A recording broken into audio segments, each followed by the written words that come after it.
If you don't have the support of the Pentagon and the State Department and the CIA, you lose your market. You become a tiny little island parked in the US rather than a big bad multinational corporation. When the Pentagon says something's disinformation, it's yes sir, may I please have another. He's not just watching the government take control of the internet, he's doing something about it. Mike Benz, executive director of the Foundation for Freedom Online. All the oil companies, all the gas companies, all the credit card companies, all the tech companies, they need the government's favors, so they do favors for the government. When the government says, hey, deplatform these people. 6 months ago, they completely deplatformed my channel. When I saw the Twitter files, now we actually know there were people from the FBI. It's bigger than that. Above the military are the corporate and financial stakeholders of the activity of the military. So when you read the Twitter files, you weren't shocked. You were like, yeah, this is business as usual in any company. This is the tiniest little tip of the iceberg, and you ain't seen nothing yet. What is their priority now for 24? The grand plan is still the same. The State Department still wants to rig every election on Earth. Once this social media censorship power was debuted, they really saw this kind of El Dorado for how to control elections all around the world. Now we also have this AI component. AI is not some future hypothetical threat. You are living in the AI censorship era. Mike, I'm curious, if you could snap your fingers and change the world right now, what do you want to happen? First and foremost, we need a robust whole of society free speech alliance. Everybody has to be conscious of this, and everyone has to be thinking about it all the time and moving the ball forward. I've seen so many of my friends swallowed up or indicted by the Justice Department on BS, and I have no doubt that that's going to happen to me at some point. I see myself as a vehicle for a message, and I'm going to keep singing that song as long as there's a microphone in front of me.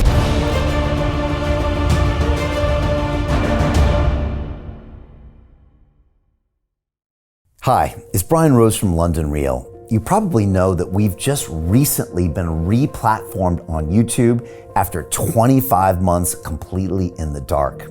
The truth is, I really need your help. What I really need you to do is click on that subscribe button right now, like this video, and maybe even leave a comment or share the link with friends. We're really fighting against an algorithm that's tried to keep us quiet for so long. And the more subscribers we have, the more people watch our content, the better guests we can bring you, the better content, and we can continue transforming lives. We've been doing this for 14 years now. I want to do this for another 14 years, but I really need your help. So click on that subscribe button, like the video, leave a comment, share this, and we're going to continue to bring you more and more great content. Thank you. This is London Real. I am Brian Rose. My guest today is Mike Benz, the technology lawyer, free speech advocate, and author. You are the executive director of the Foundation for Freedom Online, the free speech watchdog dedicated to restoring the promise of a free and open internet. You previously spent time as a speechwriter and technology advisor under the Donald Trump administration before moving into the State Department as the Deputy Assistant Secretary for International Communications and Information Technology. You have been critical of the government's role in the social media censorship that has become an increasing presence in all of our lives, with your work being cited in congressional hearings and promoted by Elon Musk.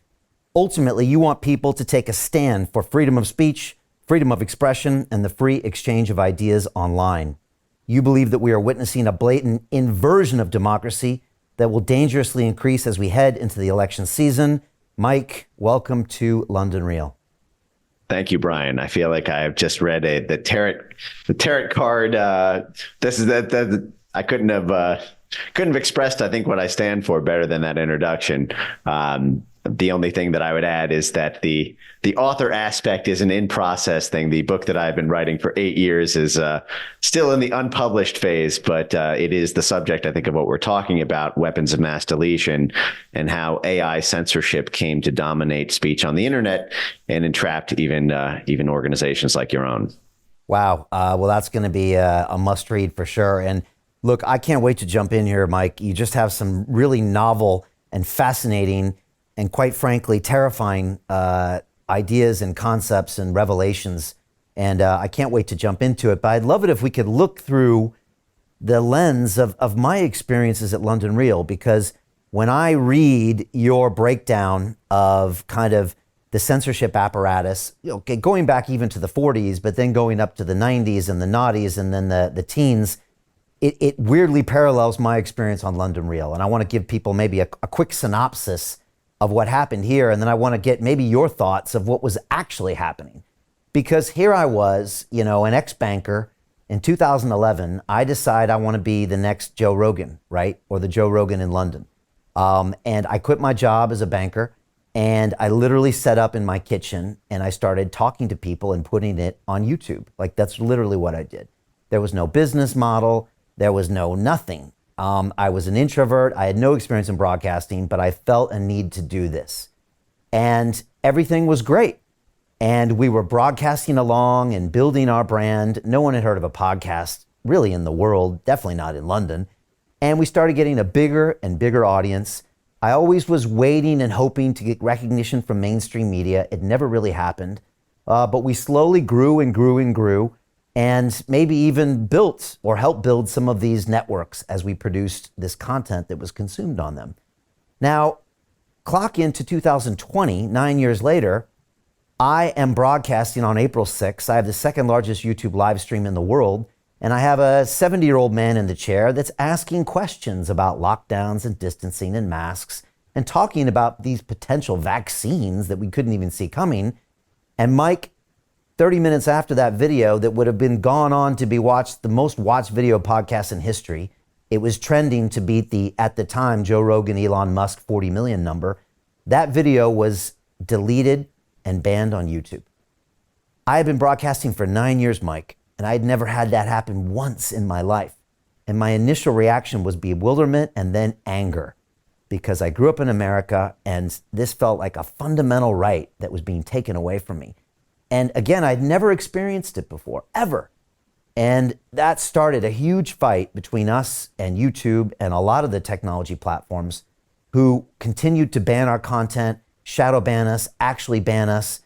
And again, it culminated in regulators stopping us, bank accounts being shut down.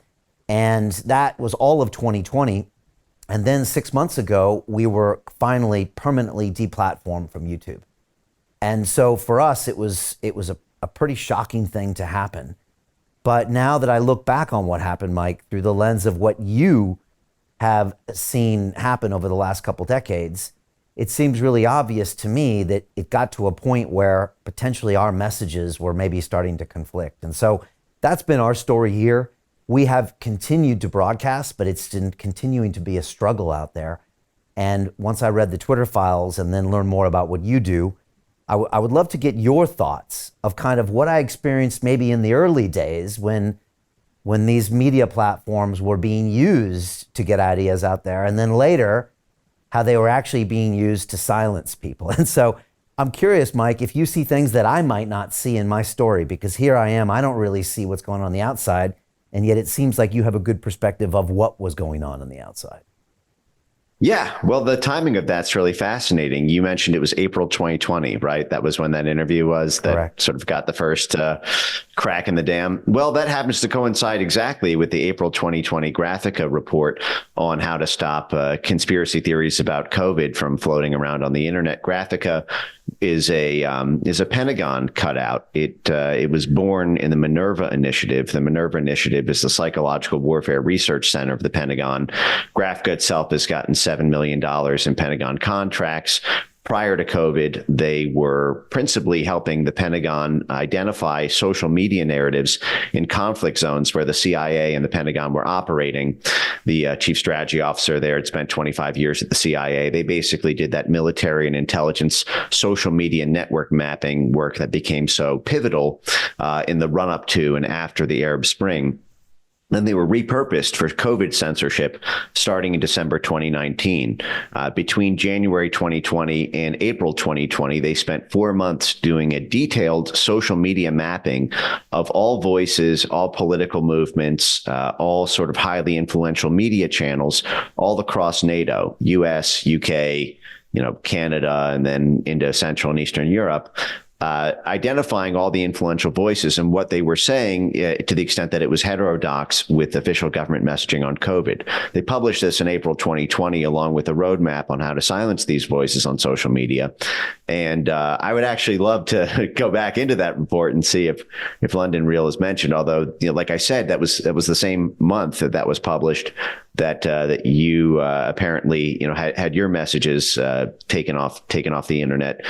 And, the whole COVID censorship story is really a story of the blob. It's a story of the foreign policy establishment, the sort of joint U.S., UK, transatlantic national security state, as well as its corporate and financial stakeholders who essentially are now in a kind of open conflict with the citizens of the homeland, the people who live there versus the managers of the empire, because their own funding and their own mandate is dependent on the votes of the people and the hearts and minds of the people.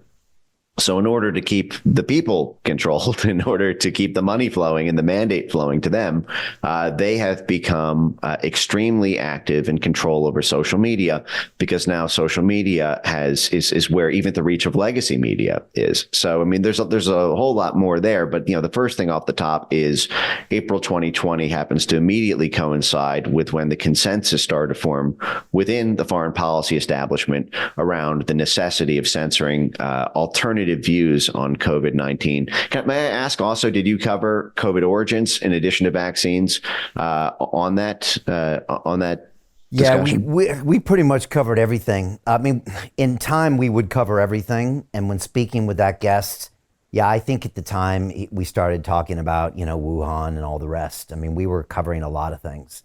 And it's weird, Mike, because I have recorded conversations with me and YouTube reps where I'm trying to get to the heart of why I'm being banned. And they're saying things like, anything you say against WHO policy now is being taken down, but sometimes they contradict themselves. And, we're right at the tip of the spear where, and again, it wasn't just one platform. It was like everything in concert.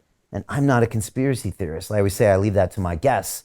But when when PayPal shuts you down and LinkedIn pulls your account and Dropbox removes all your content, even though I didn't know they were actually looking at my content, and then YouTube pulls you and Facebook and Instagram are shadow ban you all at the same time, you start to wonder. Now, later when I saw the Twitter files, it was like, oh, okay, now we actually know there were people from the FBI and the Senate subcommittees pushing through.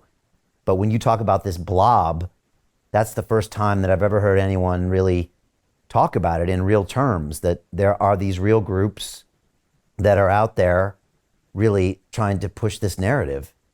And yeah. Yeah. Well, I mean, you don't need to call it a conspiracy. You can just use their own term for it. It's called whole of society. All of these government stakeholders, in the U.S., it's things like DHS, Pentagon, State Department, FBI, HHS, our Health and Human Services, and for COVID, and NIAID and CDC. They have something for control over information online that they call the whole of society model. Now, they call it the whole of society counter misinformation, counter disinformation network.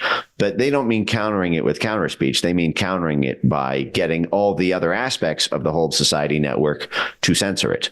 And the whole of society is comprised of these four different categories of institutions. There's the government side, and they call that whole of government. Those are those ones we just talked about. Then there's the private sector side, which are the private sector companies. So those are things like the tech platforms, the financial institutions, the censorship technology mercenary firms that we can get into, and as well as the sort of corporate social responsibility endowment arms of some of these private sector institutions. Then the third category is you have government, you have private sector. The third category is civil society, and those are the nonprofits, the foundations, the think tanks, the NGOs, as well as basically onboarded activist and researcher, entities. And then the fourth category is media and fact checking, which are basically politically like-minded legacy media institutions, as well as this whole, newly capacity built swarm of government financed fact checker institutions, places like the Poynter Institute and other big umbrella groups. So, those four categories, the government, private sector, civil society, and news media and fact checking, all move completely in concert, very, very, very deliberately. Again, this whole society model goes back to 2017, which is when it was set up within the sort of State Department DHS axis, which itself sort of has these intelligence origins in places like the Atlantic Council. But it goes back decades before that because they borrowed that from our counterinsurgency model. Counterinsurgency is what the Pentagon and the CIA do to manage foreign populations who have a political movement rising in a foreign country that might topple a U.S. installed dictator or a U.S. installed puppet government. We have counterterrorism, which is when that involves violence. We have counterinsurgency, which is when there's an insurgent political group who might unseat a preferred political party that is giving us a sweet deal on oil and gas, or a sweet deal on rare earth minerals, or is allowing us to have a U.S. military base, or is voting with us in a UN vote. So we have a very special set of skills to manage the rise of political dissidents in a place where we don't want them to gain entry politically, and that's called our whole society model for counterinsurgency. They basically took that for free speech on the internet. And so now you have, when you have a consensus within the foreign policy establishment, the Pentagon, the State Department, and the CIA, that immediately moves into the financial institutions, that immediately moves into the tech companies, that immediately moves into the NGO swarms and the think tanks, and that immediately moves into the legacy media and the fact checker network. They're all together at the same meetings. They're all part of this same consensus building apparatus. And, part of this is because they all depend on the government for international favors. A great example of this is, the financial institutions are totally in league with the foreign policy establishment, even in places like Ukraine. It was USAID, which is the CIA's number one funding conduit for clandestine operations. USAID and the U.S. State Department jointly coerced President Zelensky in Ukraine, starting in 2019 when he was elected, to use this digital identity app called DIA, DIIA. And that basically puts every Ukrainian citizen, it's called a state in a smartphone, where all the state services are all linked up in an app on everyone's phones. This links their social media accounts and their digital identity to their bank accounts. So if they decide that they don't like President Zelensky, now they can all have their bank accounts nuked. But it was USAID who got them to do it in partnership with Amex and Visa, who are now have a totally captive market in that region because their monopoly is protected by the Pentagon. This happens all over the world. All the oil companies, all the gas companies, all the credit card companies, all the tech companies rely on the battering ram of the State Department, the Defense Department, and our intelligence community to protect and secure their markets and investments in abroad. I used to be in that job when I was at State. And, I've talked to all these people in the private sector. They need the government's favors, so they do favors for the government. When the government says, hey, deplatform these people, take these people up. We have a new initiative around misinformation. No funding goes to this. The advertisers comply. The financial institutions comply. The tech companies comply because they need the help from the government concurrently. So when you read the Twitter files, you weren't shocked. You were like, yeah, this is business as usual in any company, not just to mention a tech company or a social media company. Yeah, I was screaming my head off. This is the tiniest little tip of the iceberg, and you ain't seen nothing yet. Right. I mean, it's, but I was a part of those Twitter files as well. I worked with Matt Taibbi and Michael Schellenberger on helping to sort of explain that. And, it was a very important thing for people to see, because seeing it internally at Twitter gave another layer of depth to what was already available open source through government's disclosures from lawsuits. And I think it gave a lot of confidence to the House of Representatives here in the U.S. that subpoenaing for more information is not going to send you on a wild goose chase, because you already know who's CC'd on these emails. You already know, there were leads that I think gave confidence. I think before that, a lot of people, weren't totally sure, how deep the rabbit hole went, or they didn't necessarily believe it just when they saw, snippets from YouTube videos, or they saw disclosures from lawsuits. And also, I think knowing that this was happening week after week for 25 weeks, and knowing that Elon Musk who was the wealthiest person in the world and had a tremendous amount of social clout from all the different, companies that are mission critical, even to the U.S. government, like SpaceX and Tesla, was willing to turn over the dirty underwear, so to speak, of his own company. I think gave a lot of confidence to other actors in the free speech community at the legislative and at the government level to keep going. And that was really a huge boon, I think, to the free speech movement. Yeah, it was powerful. Although, since the mainstream media give it zero coverage, I still bump into people and say, the Twitter files, right? And they're like, no, I don't really know what you're talking about. I'm like, what? I mean, this was such a big thing. I guess I'm in this whole freedom of speech chamber, but it seemed like such a big deal and so revelatory. But they did a good job, though, of keeping it quiet by not giving it any coverage. And again, when I saw those, I just wanted to see the YouTube files and I wanted to see what was going on. And I guess you were thinking, well, there's also the oil company files and the banking files. And for you, this is business as usual. But for a lot of people, they didn't know that. And every time someone would pose that or posit that idea, they say, oh, you're a conspiracy theorist. Oh, that stuff would never happen. And I guess it's so easy to wash that, put that under the rug because they've been doing that for decades, right? Yeah, well, we actually have started to see some of those other files. So Jim Jordan, who's the chair of the House Weaponization Subcommittee here in our Congress, he subpoenaed all of the major tech companies after the Twitter files, and it came out, in the Facebook files that the House published. It turned out that the White House itself, Rob Slattery, who was running the White House digital strategy office, was personally telling Facebook to tweak their algorithm to super promote the New York Times and to de-amplify voices like Ben Shapiro's Daily Wire. And he was, literally the White House micromanaging the algorithm of Facebook and Facebook's internal communications around, God, this is a really weird and harsh request, but we need the government. So what do we do in this situation? Even the Amazon files just came out, because they were included in the subpoena sweep from Jim Jordan.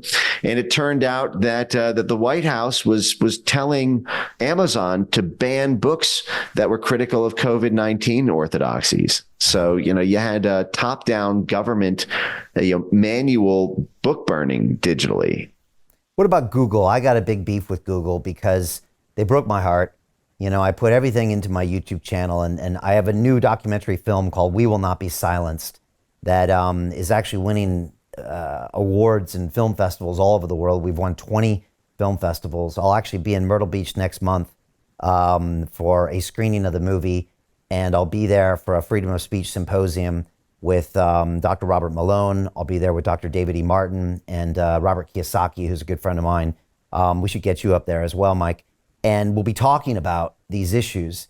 And it's really important because 6 months ago, they completely deplatformed my channel. And this had, 500 million views, 14,000 videos, 2.4 million subscribers. And 99% of the content was content that changed people's lives and made a massive positive impact on the world.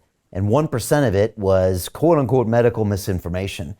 And it still bothers me because I feel like my human rights were violated and my First Amendment rights are violated, and these are felonies, and somebody should go to jail and I should get reparations and I should get my damn channel back. Do I have any hope of doing that? And is anybody going after Google? And is it possible to go after that company, or is it more powerful than everyone else, Mike? Yeah, Google is really the great Goliath in this whole story. Google is, in the words of Julian Assange in an article that he wrote, this is the verbatim title, Google is not what it seems. Google, I always joke that it's not a joke, but I always sort of say a little bit tongue in cheek that none of the tech companies wanted to go through with the internet censorship protocols that were forced on them by the government between 2017 and 2020, and which continues today.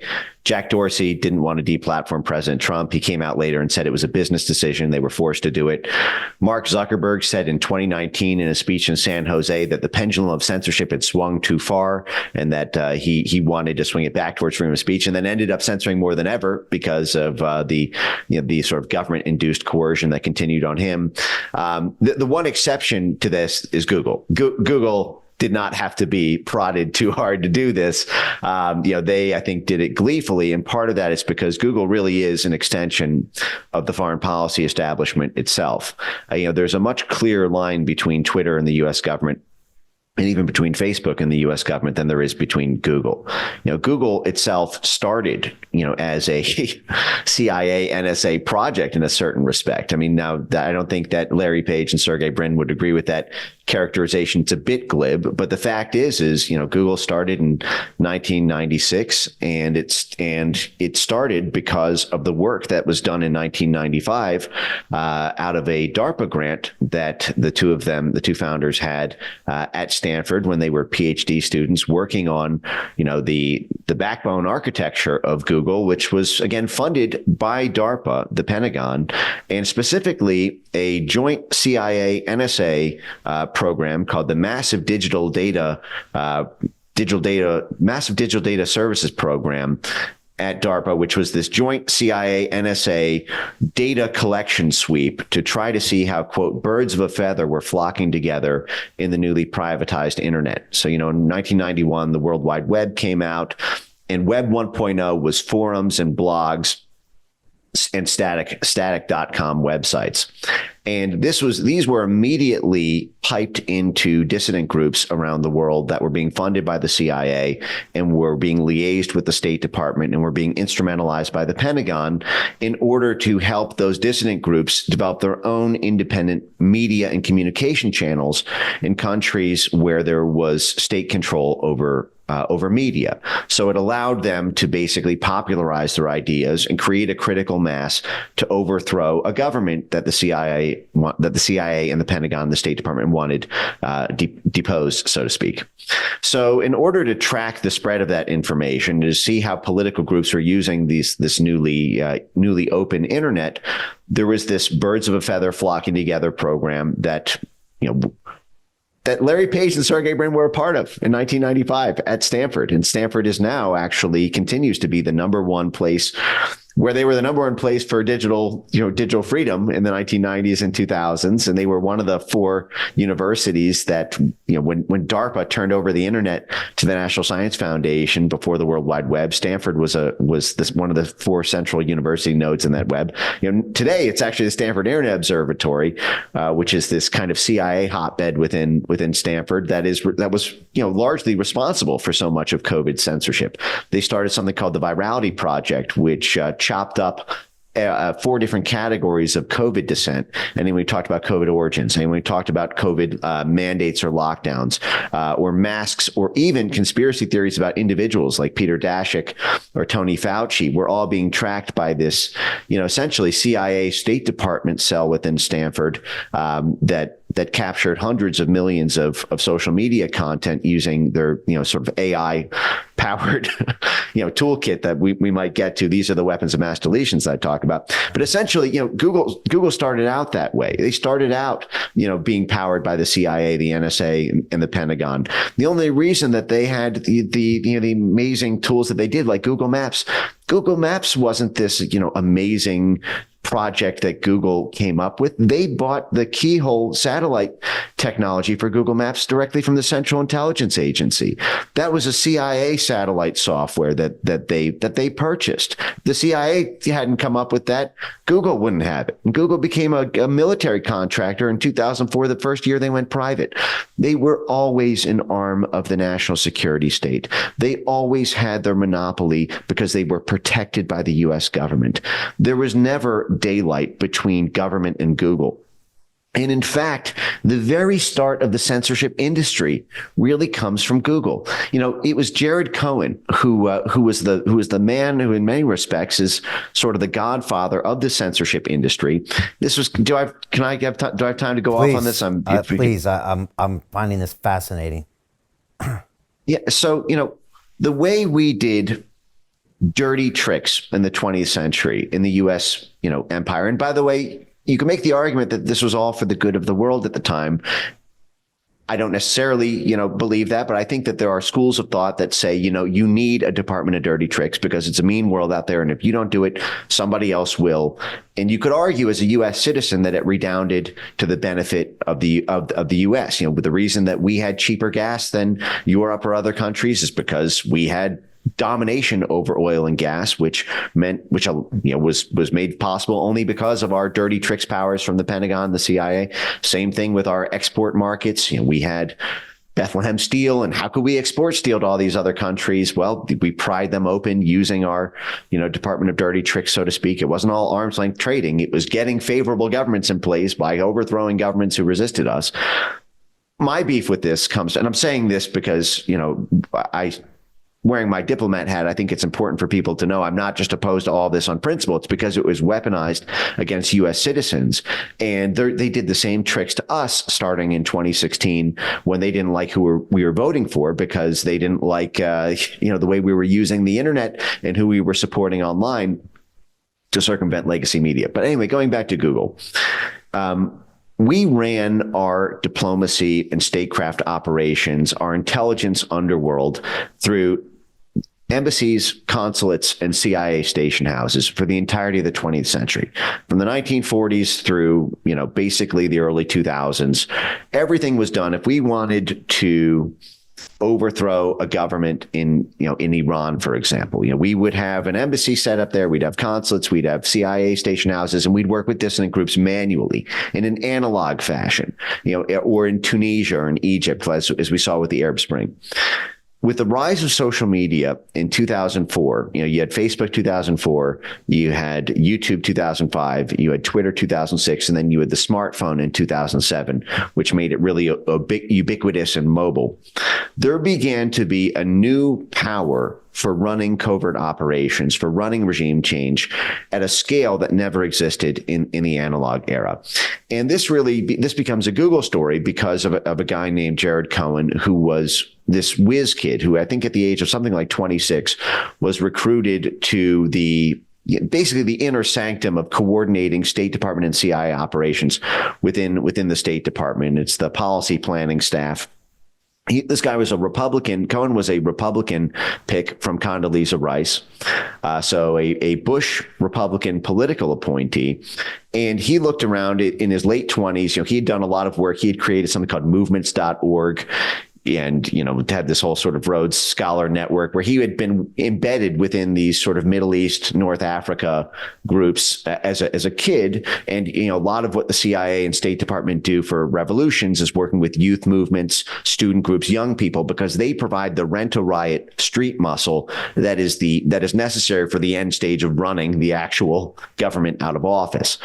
As you can see in, for example, the footage of Yugoslavia, they surround the parliament building and run out of office. Same thing with the Maidan revolution in Ukraine. So Jared Cohen came to this State Department CIA inner sanctum with a sort of young person's knowledge of, how people were using this new social media apparatus in the early 2000s. And he looked around at all these 40, 50, 60-year-olds who were stuck in the sort of analog era. And he said, what are we doing running these operations out of CIA station houses and embassy consulates? Everyone we want to recruit's on Facebook. Everyone's on Twitter. You got people making YouTube videos. You can get 100,000 people in the street simply by creating a hashtag, simply by, you don't need to spend 11 months running, money out of, running unmarked bills out of black duffel bags and, talking to leaders and them talking to the lieutenants and them talking to their own masses in the region. You can centralize this all on social media. So he came up with a doctrine jointly with Condoleezza Rice that was known as Diplomacy 2.0 or digital statecraft. And this was deemed to be so mission critical to the State Department's work that Jared Cohen was kept on at state when there was a changeover from Republican to Democrat when Barack Obama won the 2008 presidential election, and you had Hillary Clinton become the Secretary of State. And so, Hillary Clinton and Jared Cohen kept that game running, and it culminated in 2010, 2011 in the high watermark of free speech on the internet, the Arab Spring, which is when Tunisia and Egypt and one by one, all of these governments who were declared authoritarians and wanted to be toppled by the Obama administration were all toppled in Facebook revolutions and in Twitter revolutions. And at that point, Jared Cohen was the talk of Washington. People were talking, this kid's going to be president. This young guy before the age of 30 was declared by Time magazine as one of the 50 most powerful people in Washington. He could have done anything. And he sort of surprised the entire foreign policy establishment world when he decided to leave the State Department at the height of his power, so to speak, and celebrity, to join what was at the time a company that was not even in the top 100 by market cap. It was only 120, I think, in 2010. And it was this mid-sized company called Google. Yeah. And Jared Cohen was given a very strange job at Google, which is to sit in a room by himself and stare at a white wall and think about all of the interesting ways that Google could use its proprietary resources and data to solve complex geopolitical problems. This was the moment that Julian Assange sort of, picked up on and wrote about, where he described this as the moment that Google became the shadow State Department, with Jared Cohen serving as the CIA State Department liaison directly to Eric Schmidt. Him and Eric Schmidt would become thick as thieves. They would co-write a book together on the future of democracy in the digital age. And it would be from there, Jared Cohen took a very keen interest in the 2016 presidential election and would then turn this one-person think tank, Google Ideas, into a new vehicle called Google Jigsaw, which would go on to create the first retail weapons of mass deletion, the AI censorship technology that started off being funded by DARPA, the same way Google started off being funded by DARPA, essentially. And these were the AI censorship tools that would come to ensnare none other than London Real. Wow. I did not even know about that history. How come no one's talked about this before? Because I haven't heard these ideas. Tucker hadn't heard these ideas. Most people haven't. How come it took you to really articulate them to the world?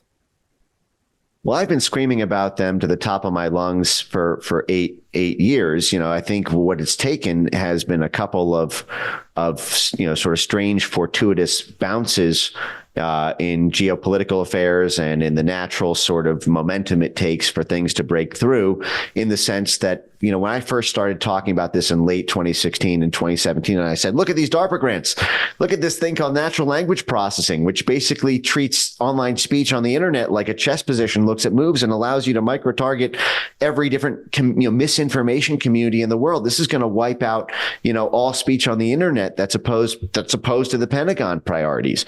And everyone would say, oh, that's crazy. They're not, first of all, how do you really know? Just because it's in a DARPA white paper doesn't mean they're actually going to do it. And so, well, here they're doing it. Here they're funding. There's this group. Here's here's the Atlantic Council, and here's the 7 CIA directors on the board. They get annual funding from the Pentagon. They're using this for this. Well, it's okay. Well, what are the specific accounts that are being targeted by that? Okay, well, then it takes a year for that to come out, for that to happen.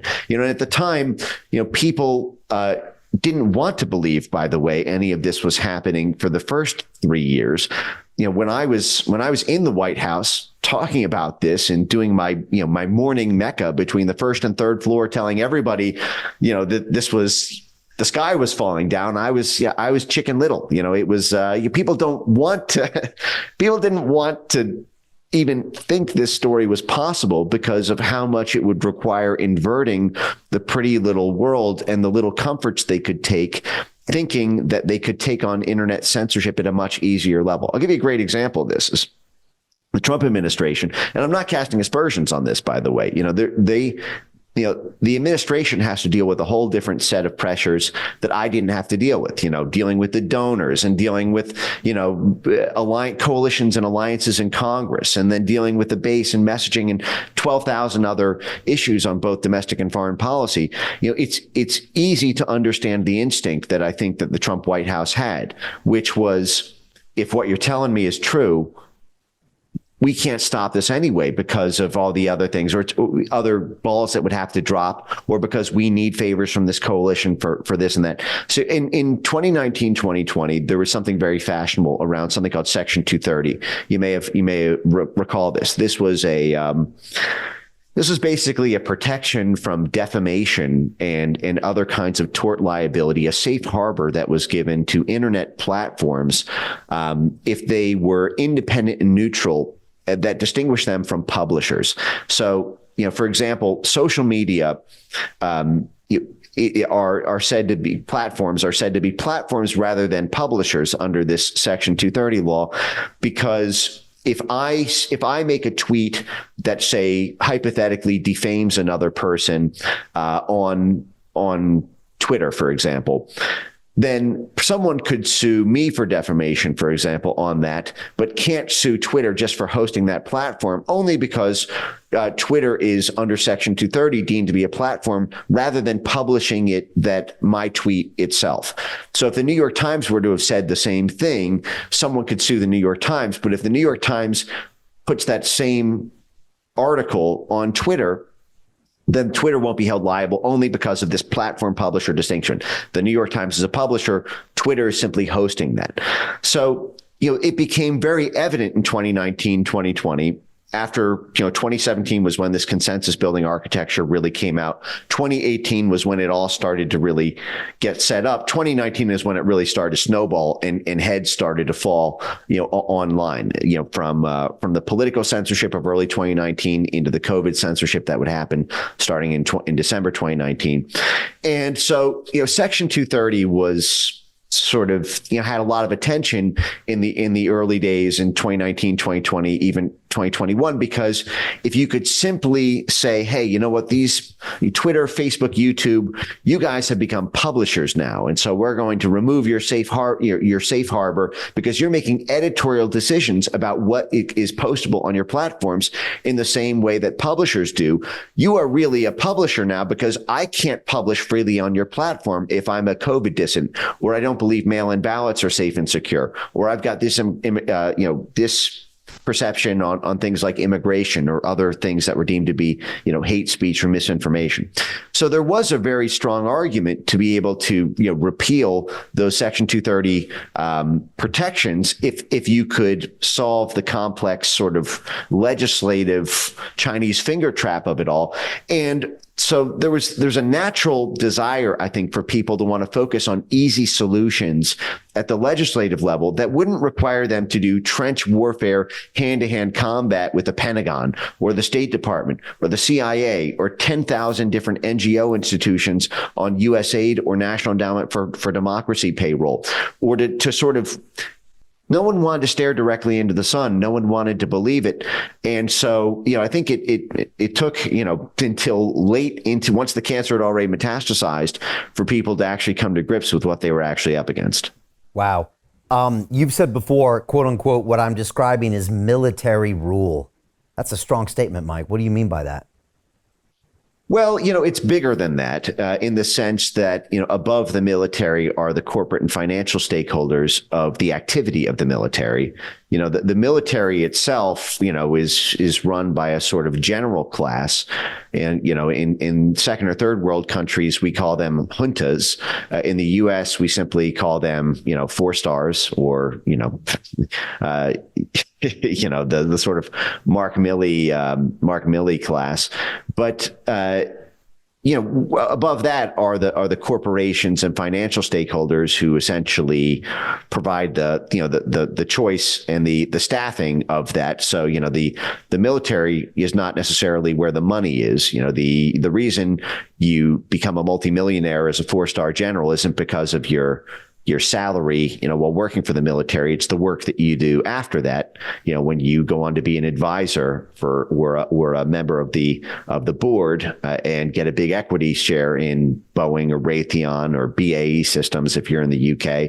Michael Chertoff's a great example of this. He was the guy who was the first full-term DHS secretary here in the U.S. He's a guy who is another one of these godfather figures of the censorship industry. He was the functional head of the cyber of the Aspen Institute's cyber working group, which was the sort of central command in many respects for censorship thought leadership. He's the guy who went on to become the interim head of the Disinformation Governance Board at the Department of Homeland Security. Well, what did he do after he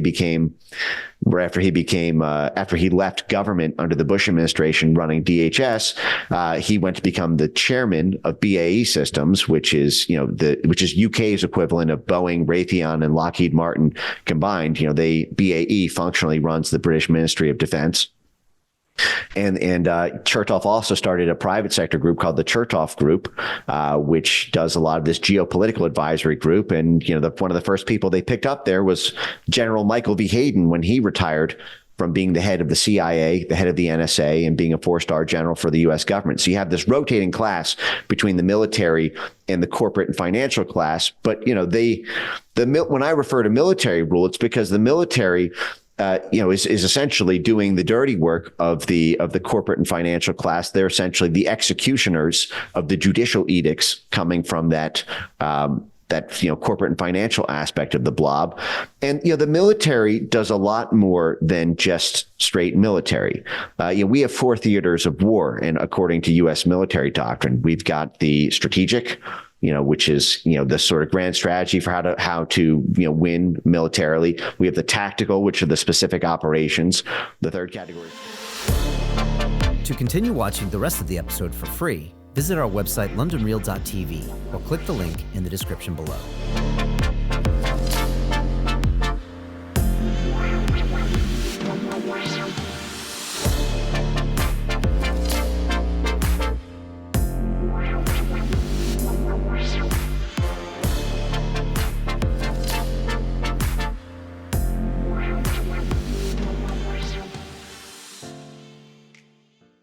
So Jim Rickards has just recorded a video that's not available to anyone in the public, and he's going to be talking about how this upcoming recession is going to be fast, it's going to be bloody, it's going to be nasty. But at the same time, he's going to show you how you can position yourself to profit from all of this chaos.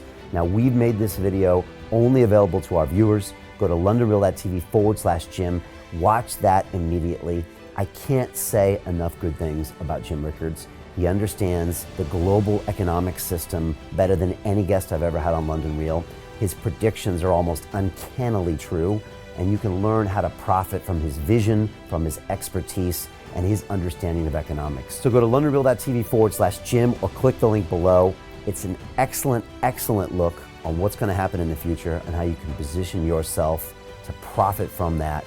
Jim is one of the best in the business, one of my favorite guests on London Real, and he's very, very good at predicting the future and showing us all to profit from it. So click the link, and I hope you enjoy.